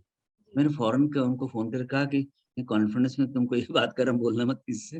मेरे को मिनिस्ट्री से फ़ोन आया है, मैं क्या करूँ? मैंने हाथ ऊपर किया। तो बोले हाँ, बिल्कुल ठीक। हाँ, आशीष बोले बिल्कुल मत बोलना किसी को, क्योंकि दीदी के साथ ऐसा हो चुका है, लता दीदी के साथ। उनका नाम है, एक दिन पहले मिनिस्टर ने फ़ोन करके बोला, दूसरे दिन उनका नाम भी किसी और आर्टिस्ट का नाम। इसलिए ठीक है कहा उन्होंने, तुम वो अपने आप ही हो जाएगा। फिर अनाउंस हो गया उनको, फिर उनको मुझे, और ये एक्ट्रेस है ना माधुरी दीक्षित, वो हमारे सबसे बड़े प्लेयर हैं सचिन तेंदुलकर, उन सब, वो गवर्नमेंट ऑफ इंडिया में भारत, वहाँ से मुझे फ़ोन आया और टिकट भी भेजा था उन लोगों ने, होटल में इंतज़ाम किया था दिल्ली में, मतलब राष्ट्रपति भवन से, वहीं से सारा इंतज़ाम होके, तो ये वाला अवार्ड मुझे वहाँ मिला, और क्वीन का अवार्ड 1 डेढ़ साल पहले मिला। हाँ, और वहाँ टोरंटो आर्ट काउंसिल का मिला हुआ कनाडा से, और अमेरिका से 2 बार मिला है मुझे अवार्ड। इंडिया के और अलग-अलग अवार्ड तो अलग-अलग संस्थान से बहुत बार मिले हुए। तो मैं हमेशा एक बात ईमानदारी से बोल रहा हूँ कि ड्रामा करके नहीं बोल रहा हूँ, मतलब अपने दिल की बात बोल रहा हूँ। आई एम बैडली नोन कि मैं जो बोलूँगा सही बोलूँगा। मुझे हमेशा मेरा एक नियम, अपना एक मेरा एक सोच है, सच एक ही होता है, झूठ का अंबार है। तो वो सच बोलना सबसे सस्ता सच यही चीज़ है। या तो बोलो ही मत, तो बोलना तो सच ही बोलो, नहीं बोल सकते मत, तय रहता है। तो ये मैं ये बोल रहा हूँ, बहुत खुशी होती है कि इतना रिकॉग्निशन मुझे मिला है। लेकिन मुझे सबसे ज़्यादा खुशी इस बात की होती है कि मेरे गुरुजी का ने मुझे पहला दंडावत शागिर्द बनाया। इस मन की बात क्या बात बहुत अच्छा लगता है, और इसलिए लगता है कि मैं कथक की सेवा की है, जिन जगह पर मैं गया हूँ, वो चल रहा है, आगे बढ़ रहा है। जी ये बहुत बड़ी तसल्ली मुझे होती है। कितने कंट्रीज़ के नाम मैंने बताया कि तो याद भी नहीं आ रहे हैं। और मुश्किल नहीं पड़ा। इसमें देखिएगा आप, मैंने आपको क्लिपिंग भेजी है। मैं एक एक अंग्रेज़ लड़की मेरे शाल है, वो कर रही है, और एक अभिरामी है, वो इंडियन है, साउथ इंडियन है बल्कि। जी तो वो दोनों का कथक है, देवेश और इसका कुलदीप का। इंडिया में मैंने सिखाया, उसका एक नमूना भी, जी और जी 4-5 मिनट का मेरा एक पीस अभी 2-3 साल 2 साल पहले का है। आजकल तो मैं एन्जॉय कर रहा हूँ, जो खोले तो परफॉर्मेंस। जी, सौभाग्य हमारा। गुरुजी, आप एक आधार स्तंभ हैं कथक के, और जैसे कि आप जानते हैं कि एक आर्टिस्ट से समाज का आईना होता है, और ऐसा कहते हैं कि लोग बाग हर स्थितियों का परिस्थितियों का एक आर्टिस्ट पे प्रभाव नहीं पड़ता है, ऐसा लोग कहते हैं, लेकिन कुछ तो पड़ता है, और हर स्थिति में आर्टिस्ट अपने आप को संयमित होकर आगे बढ़ने की कोशिश करता है। तो यहाँ सभी लोग के एक रिक्वेस्ट पे मैं आपसे क्वेश्चन पूछ रही हूँ कि कोविड-19 ने पूरी दुनिया पे अपना प्रभाव डाला। लॉकडाउन में आपने अपने आप को कैसे संयमित रख के काम किया, और क्या पॉजिटिविटी है जो आप मुझे और हमारे समाज को और हमारे कथक कलाकार कथक जगत को देना चाहते हैं, या आर्टिस्ट जगत को देना चाहते जब ये हुआ ना शुरू, मेरा एक बात है जो मैं बड़े आराम, मैंने बोला ना कि या तो बोलूँगा, नहीं बोलूँगा तो सच्ची बोलूँगा। मेरे को कोई हिचक नहीं थी बोलने में, कि मैं बस इस कला के अलावा ये भी, जो मैं कैसे कलरों में हैरान हूँ। टेक्निकल बातों में मैं इतना बेकार हूँ, एकदम ज़ीरो। म मुझे समझ ही नहीं पड़ती। मेरी डॉटर ने भी कई बार नाराज़ कि आपको समझ नहीं आता है। मेरी ग्रैंड डॉटर है, वो अब 14 साल की हो गई है। हैं? जी, तो कहती, "दादू अभी तो मैं बताया था आपको, अभी क्यों नहीं तो मतलब टेक्निकल बातों में मैं बहुत अच्छा नहीं हूँ। तो जब ये हुआ तो मुझे लगा बाप रे! क्या होगा? लेकिन मेरे स्टूडेंट्स बहुत प्यारे हैं। सब मुझे बोले, गुरुजी शुरू कर दिए ना, ऑनलाइन नहीं हुआ प्रॉब्लम, कर लीजिए, कर लीजिए। जी, क्योंकि अब उसके बाद कुछ दिन तक मैं बहुत अपसेट रहा शुरू में। फिर ऑनलाइन जब ये हुआ अ, तो मुझे मज़ा आ गया, ये सब कर लिया, मुझे कर लेता हूँ, मैं इतना कर पा रहा हूँ कि मैं आपका वो मिला के उसके ऊपर बातचीत कर सकता हूँ, उसको ऑन ऑफ कर सकता हूँ, सब कर लेता हूँ। तब से शुरू हुआ, फिर अब मुझे इतनी खुशी हो रही कि ये हो शुरू हो गया। अब मुझे एक बात और बढ़िया हो गई, सारे मेरे वाले स्टूडेंट तो आ ही रहे हैं इसके ऊपर, मैंने इस पे इंटरनेशनल किया हुआ है, और इन दिनों भी अभी फ्राइडे टोरंटो वाली का है, बैंगलोर वाली है, इंग्लैंड के तो बहुत सारे मेरे सारे स्टूडेंट हैं। तो ऐसे इंटरनेशनल, फिर इंटरनेशनल मैंने प्रोजेक्ट की, उसमें तो अफ्रीका, अमेरिका, इंग्लैंड, नायक भेद मैंने किया था, उसमें 25 थे। और नायिका अभिसारिका का किया था, क्रमलय का किया था, सारे पूरे। ये बहुत बड़ी बात है कि हम लोग इसको इसमें, तो अभी भी इस इन दिनों भी तैयार हुआ है, इतना सारा हुआ, अगर ये नहीं होता तो कितना बड़ा गैप पड़ जाता, कि फिर लगता है, लोगों को लगता है हम नहीं कर पाएँगे, और उसका असर तो पड़ता ही। बस एक ही बात है, ये सब बहुत अच्छा हुआ, मुझे बहुत अच्छा लगता है कि बहुत बहुत इसका बहुत कुछ लोगों को देखने को मिला। अफ़सोस बस इसीलिए होता है कि कुछ उसका कुछ इसके नुकसान भी हो रहे हैं। वो कई बार मैं देखता हूँ कि मतलब इतनी बात करते हैं लोग, छोटा एक टुकड़ा सिखाना है, फिर इतनी बात करेंगे, क्या-क्या करेंगे, इतना सारा बोलेंगे। फिर एक्चुअली आप देखिए तो उसके अलावा फिर अब देखो हर तीसरा आदमी ऑनलाइन क्लास कर रहा है, फीस माँग रहा है, फीस दो, फीस दो। तो प्रॉब्लम तो मैं समझ सकता हूँ। लेकिन मतलब कई बार इसके कुछ, मुझे लगता है कुछ नुकसान भी हैं, पर हर चीज़ को ही देखा जा सकता है। पर मुझे लगता है जो जो लोग चाहते हैं जेनुइनली, जिनका टेंडेंसी है कि जेनुइनली हम ईमानदारी से काम करें, वो करेंगे। जिनकी टेंडेंसी नहीं है, उनके लिए हम क्या कर सकते हैं? इसमें फ़ायदे तो बहुत हैं। मैं सोच के हैरान होता हूँ, ये व्हाट्सएप कमाल की चीज़ हो गई है। कितनी मुसीबतों में हम दुनिया के अपने प्रिय व्यक्ति से बात कर सकते हैं मतलब ये तो बहुत ज़्यादा है, इसमें कोई कमी नहीं। अब हर बात के साथ कुछ न कुछ तो होता ही है। कुछ ऐसे हैं, थोड़ा-सा मुझे लगता है कि अ, जो कुछ दिखाना चाहते हो आप, उसके बारे में आप इतना सारा मत बोलो कि जो वो हम देखें उस चीज़ को तो लगा आप जो बोल रहे थे वो कहाँ है? I don't know, am I clear what I am talking about? बिल्कुल। मैं समझ में आ रही है ना बात? जी, जी, जी। क्योंकि आप उसका इतना सारा, हाँ, अब तुम मेरा इंटरव्यू कर लिए इसलिए नहीं बोल रहा हूँ, मैं तो साफ बोलता हूँ, मैं पीछे भी बोल रहा हूँ। जी, तुम्हारा मैं पसंद करता हूँ। तुम दुर्गा आती है तुमको सिखाने के लिए, वो मैं देखता हूँ। उसके बाद तुम खुद उसको ताल में बोलती हो, तो तुम एक ही चीज बोलोगे एक ही टाइम। तुम्हारे 3 स्टूडेंट तुम्हारे साथ खड़े होते हैं, प्रॉपर रिकॉर्डेड है, जो भी सिखा रहे हो समझ में आ रहा है। तुम मेरा इंटरव्यू कर ली इसलिए बोल रहा हूँ, जो सच बात है बोल रहा हूँ। पर तुम अकेले भी नहीं हो, और भी हैं ऐसे। अभी तुमसे बात हो रही इसलिए तुम्हारे, पर थोड़े हैं। ज्यादातर जिसको भी मौका मिल जा रहा है, मतलब स्टूडेंट्स हैं, बिल्कुल वो तक अपना उसमें निकाल के क्या क्या अपने बारे में लिखेंगे। सिखाने के लिए भी बात, सिखाना इतना इजी नहीं है। बिल्कुल सत्य है।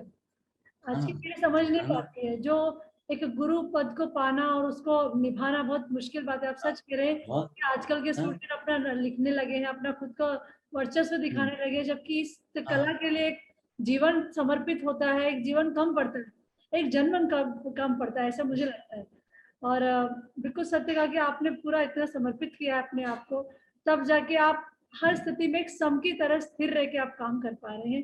हम तो और कितनी मुश्किल में पड़े हैं। मुझे बहुत लोगों ने बहुत डिस्करेज किया, कहा कुछ नहीं हो। मुझे कहा अरे क्या होगा, कैसा कैसा कैसा घर चलाओगे, कैसे फैमिली चलाओगे। तो मैंने कहा ऐसे प्रॉब्लम है तो मैं शादी नहीं करूंगा।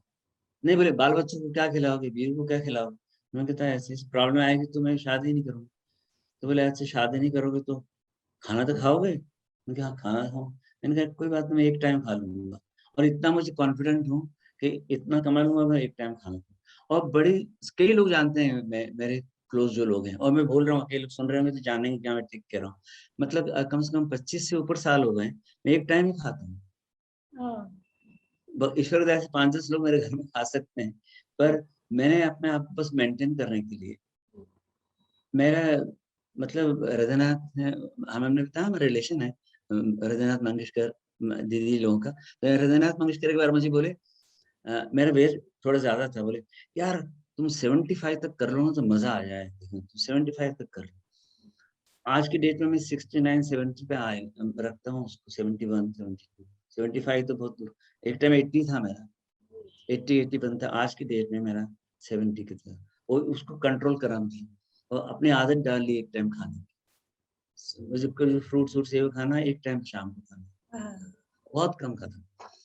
तो वो जो मैं एक बार बोला था, ऐसे ही बोल दिया था कि अच्छा नहीं। और भगवान दया से शादी भी हुई, बच्चे भी हुए हैं, लड़की के भी बच्चे हैं, लड़के के भी बच्चे हैं, सब परिवार सबके। और शादी दोनों बच्चों की बहुत अच्छी की है।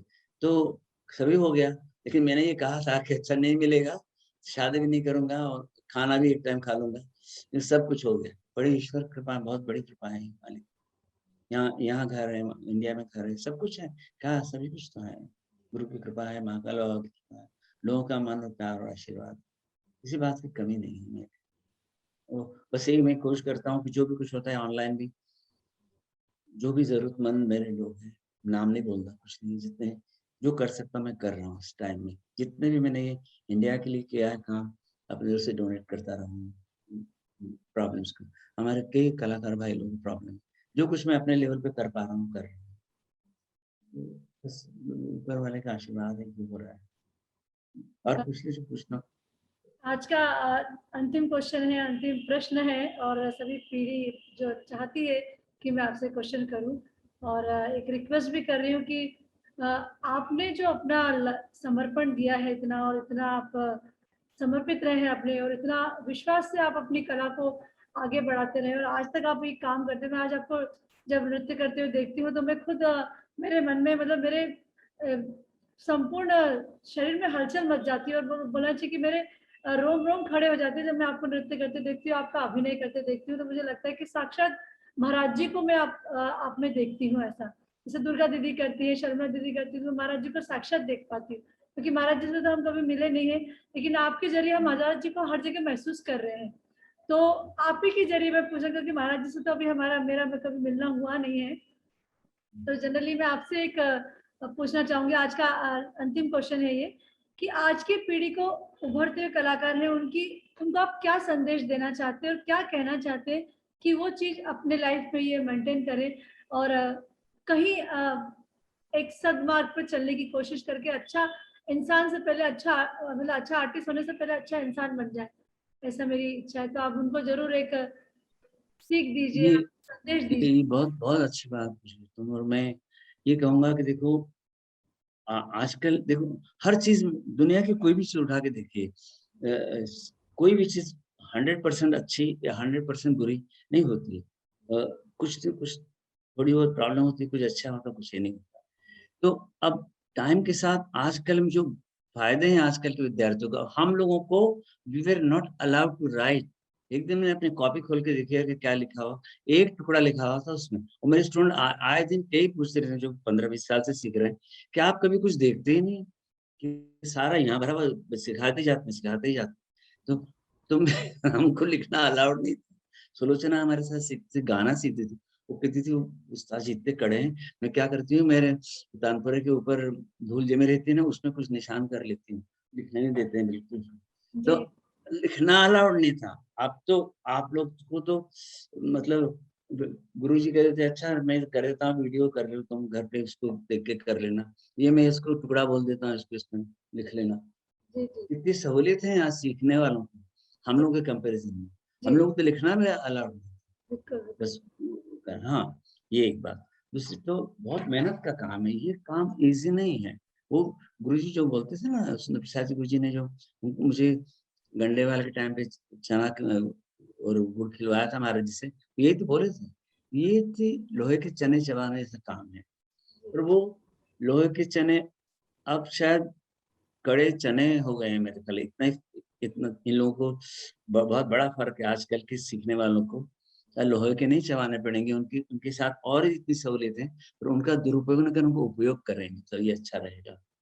क्योंकि आजकल तो इससे भी साफ हो सकता है, ऑनलाइन आप सीखते हैं, लेकिन अपनी जो है ना, एक गुरु के आप देर लगाइए गुरु ढूंढने में, कि एक बार आपने लिया, उसके लिए पूर्ण विश्वास और समर्पण रखना चाहिए जी उनके साथ।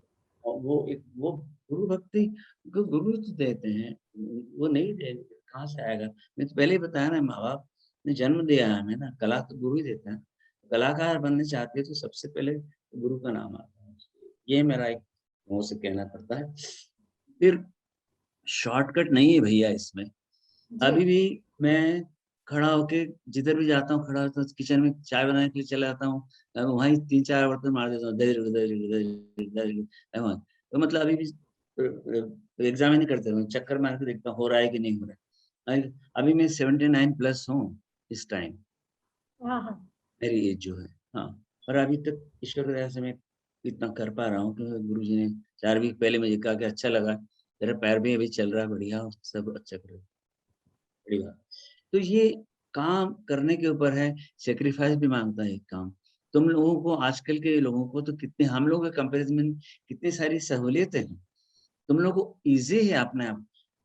एक चीज़ का कोई मेरा मेन इम्पोर्टेंट बात बता दे रहा हूँ आज की पीढ़ी के लिए, जी कि इसमें कड़े काम की बगैर नहीं, अगर ये मैं बात कर रहा हूँ हमारे क्लासिकल डांस फॉर्म्स की, उनकी बात मेन कर रहा हूँ मैं।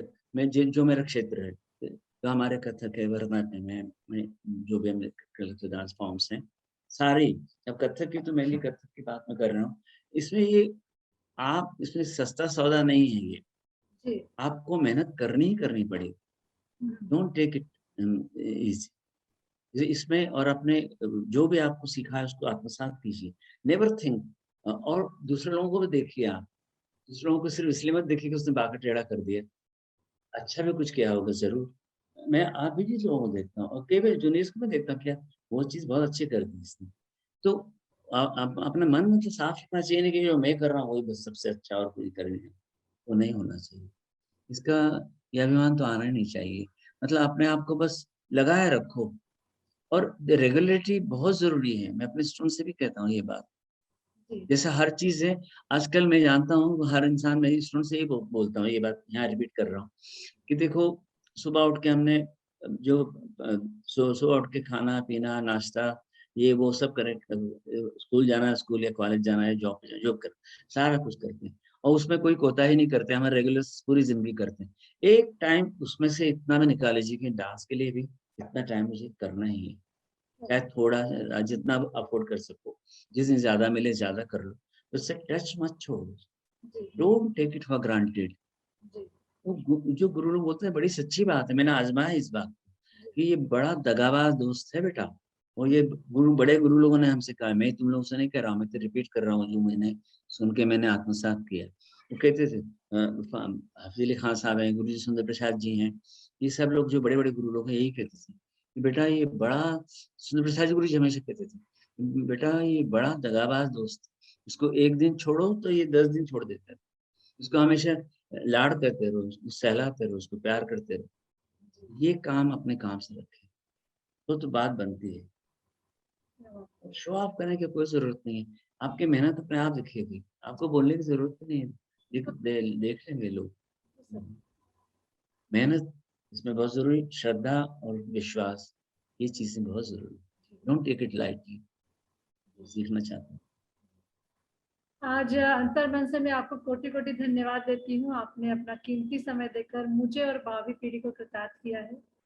साथ ही साथ बारंबार आपको प्रणाम करती हूँ और अपनी वाणी को विराम देती हूँ। गुरुजी थैंक यू सो मच, आपने आज जो मुझे ये अवसर दिया है, आज मेरे जीवन का सबसे बड़ा स्वर्णिम अवसर है, स्वर्णिम दिन है कि मैं जिंदगी में इसको भूल नहीं सकती कि आपने प्रत्यक्ष रूप से सीना बसीना मुझे बैठ के वो जो चीजें बताई है, जो आपका एक्सपीरियंस बताया है, तो मेरे पास शब्द नहीं है बोलने के लिए कि आज जिसके लिए मैं शुरू से एक मेरे मन में एक मतलब एक उद्वेगना रही है, या वो एक अंतर्मन से एक वो रहा है कि मैं हमेशा आपसे कुछ ना कुछ सीखूं।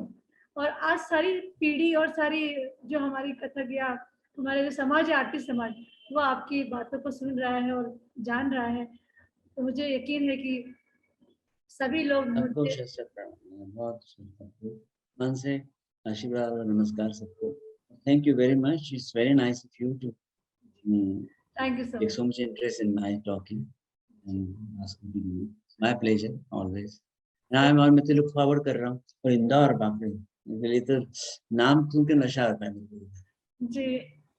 इंदौर की जितनी यादें हैं बस क्या बताएं। वैसे अभी भी रात में गाड़ी लेके सब जगह घूम लेता हूँ, तो इधर उधर। अब इतना बदल गया इंदौर हमारे टाइम से, पहले हमारे टाइम पर और मौसम, और मौसम वहाँ का अभी भी, अगर मैं रहूंगा तो वहीं आके रहूँ। मेरे को अगर दिल्ली में मकान है मेरे सब, पर मेरा दिल्ली बम्बई में मन नहीं है, अगर आके रहना चाहता हूँ तो इंदौर। बिल्कुल बिल्कुल, आगे बस हम सोचे कि जल्दी से पेंडेमिक की जितनी भी समय सीमाएं खत्म हो जाए और आप इंदौर आए हमें आशीर्वाद देने के लिए, ये हमारी विनती है। Thank you. God bless you. God bless you. All of you, all her students, any students, all of you. बहुत बहुत प्यार सबको। बहुत बहुत धन्यवाद। और सभी मेरे बच्चे हैं पीछे खड़े हुए, आपको प्रणाम कर रहे हैं। अच्छा आ जाओ।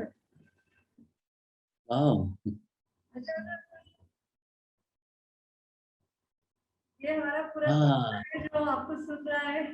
वाह वाह, सुन रहे थे क्या? सब लोग सुन रहे थे ये बातें? वाह जी जी, बड़े ये छोटे बच्चे हैं और छोटे से बड़े सभी पूरे हमारे नादियों के स्टूडेंट। वाह, चाहते थे कि बहुत अच्छा काम करें सब लोग। तुम्हारा काम मुझे बहुत पसंद है, स्टूडेंट्स भी बहुत पसंद है, सब ड्रेस वेस देखते हैं, सब बहुत मेरे सामने। मैंने बोला ना, मैं अगर बोलता तो सच्ची हूँ, नहीं तो बोलता ही नहीं। सच्ची बात जो है वो बिल्कुल सही है, बहुत अच्छा। I like how you work, how you are working with them. वह स्टूडेंट भी सब बहुत अच्छे हैं। यही बहुत सारी बातें बोलते हैं, वो काम आएंगी कुछ शायद। और मैं लुकिंग फॉरवर्ड, आके सबको मिलना चाहूंगा पर्सनली। बहुत मन से आशीर्वाद सबको, बिल्कुल मन से। God bless. अपने गुरु में विश्वास रखो और करनी करो, मेहनत।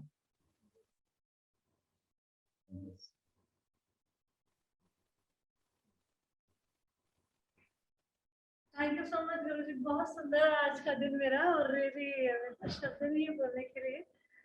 बहुत अच्छा लगा देख के सबको, स्टूडेंट्स को, और तुम्हारा काम बहुत अच्छा कर रही है। आई am very happy how you working. God bless you, God bless you.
कार्यक्रम में आगे बढ़ते हुए अगली प्रस्तुति गुरु डॉक्टर रागिनी मक्कर जी के शिष्यों द्वारा तान्या मंडलोई एवं पलक शर्मा की। आइए देखें।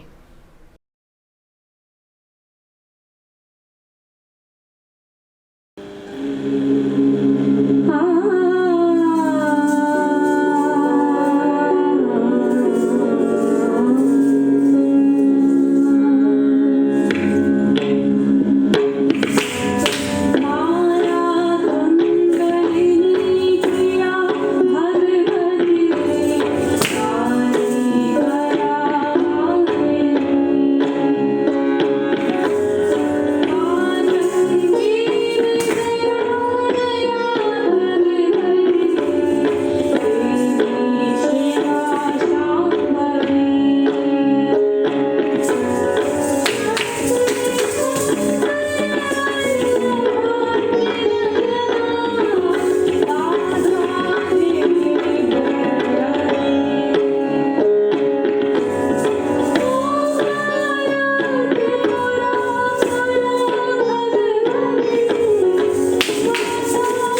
अगली प्रस्तुति श्री आकाश तूपे जी द्वारा, जो कि स्वर्गीय गुरु गोविंद बिल्लारे जी के शिष्य हैं।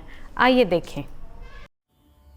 नमस्ते, मेरा नाम आकाश राजेंद्र दुबे। मैं आपके सामने ताल चौताल प्रस्तुत कर रहा हूँ।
इस प्रस्तुति के साथ हम 6 दिवसीय कार्यक्रम के समापन पे आ गए हैं। 6 दिन में हम कई आदरणीय गुरुओं से चर्चाएं सुनी, प्रस्तुति देखी। हमें यकीन है कि उनके लाइफ एक्सपीरियंसेस को आप अपने जीवन में उतारने की कोशिश करेंगे एवं इंस्पायर होंगे। इसी सोच और विचार के साथ हम आपसे विदा लेते हैं। अगले साल फिर मुलाकात होगी ऐसे ही नई सोच और विचार के साथ। नाद योग गुरुकुल की ओर से आप सभी का धन्यवाद। नमस्कार।